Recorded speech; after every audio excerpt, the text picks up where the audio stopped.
Let's say, for example, you have already passed your CA exam, you come into this industry. Definitely, I think you need to preempt yourself that you need at least 6 to 12 months of intense knowledge accumulation and intense execution of what you have learned. So based on my observation for the past 16 years, there are usually two types of real estate salespeople kind of behavior, especially during their first year. The first type is that they didn't invest time in learning. So let's classify them on this left-hand side. That means they don't invest time in learning. They just immediately do things. And of course, sometimes I applaud this group of salespeople for taking instantaneous action. That's fantastic. However, sometimes they get into trouble because things are not done properly. They don't know what are some of the right things to do, what are some things that ought not to do, and maybe they get into trouble with the regulations and get into trouble with customer service, get into trouble with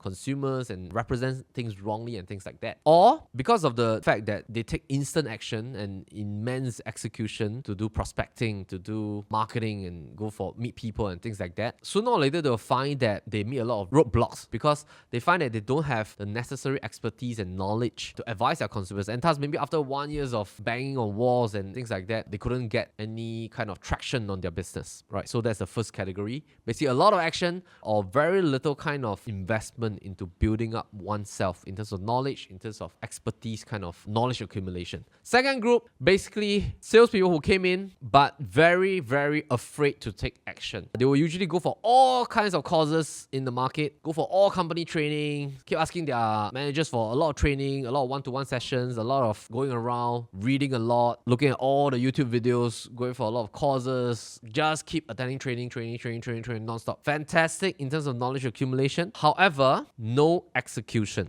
It could be because of a mindset kind of perspective, meaning that maybe this category of salespeople, they are thinking about, hey, I need to learn every single thing because I don't want to look bad in front of my potential customer. I'll know every single thing and I want to be so good at it before I meet the first prospective potential customer.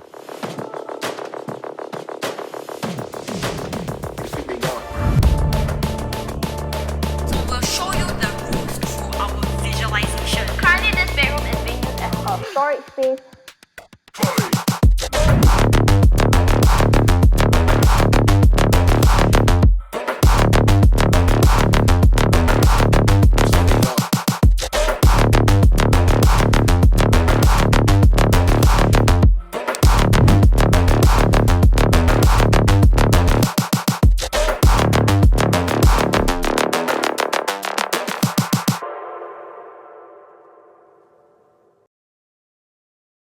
Right, so this is the group of people that usually have a mindset that they want to learn everything but zero execution or very, very, very little execution. Example, how to identify this group of people if you want to see which group do you fall into is that if today somebody challenged you to do prospecting, example, either through social media or on the streets, or maybe doing a phone call and things like that, do you find yourself having that mind block to do it?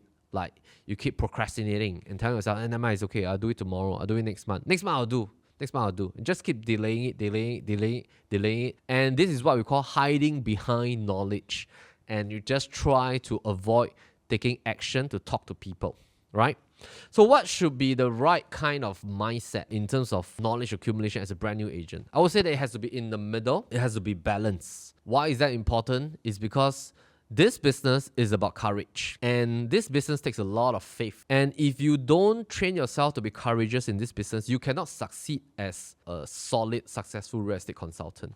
And we all have to understand something is that the moment you want to come into this business, you are taking an extreme high risk because you're exiting from your previous job, your previous career, that might have a stable kind of remuneration kind of concept. But the moment you come in here, there's no CPF, there's no MediSave, there's no nothing. Nobody's going to pay you anything. You are your own boss, technically speaking. You need to think of yourself as a business person. You need to think of yourself as, I'm starting out as a solopreneur and I need to succeed, and I need to be able to manage my own fears, and I must conquer my fears, because you are definitely some person that a consumer will look up to. If they cannot get that feel from you that you're able to guide and lead them in the entire journey of selling and investing in real estate, then technically you'll run out of business and nobody is going to trust you to hand over their project to you. So I think the most important thing is that you need to train yourself to be able to accumulate knowledge very quickly in the first 6 to 12 months. And at the same time, you also need to take it easy on yourself, because maybe you have been working 10 years in another industry and this is your first year in the business, and you need to know that you need time to learn, but you also need courage to execute what you are learning concurrently.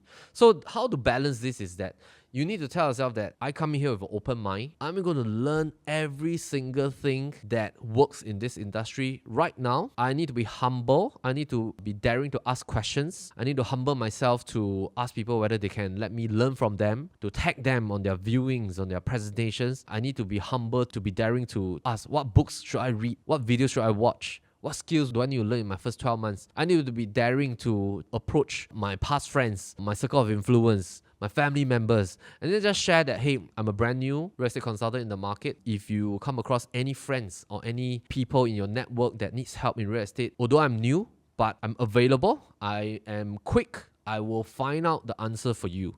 So you also need to be humble in your approach, not just to people in the industry, but people outside of the industry, which is your personal network, so that people, even though they know that you are brand new real estate consultant, but they know that you are humble and quick. But at the same time, you will definitely have a heart to help them to find out answers to their problems and questions that they have for real estate. So I think the balance is that you must learn and you must execute at the same time, because any kind of, I say, things that are falling into the extreme left and right hand side, it will jeopardize you to succeed the mid to long term. So that is my take on whether should you execute or should you learn, is actually in the middle. All right.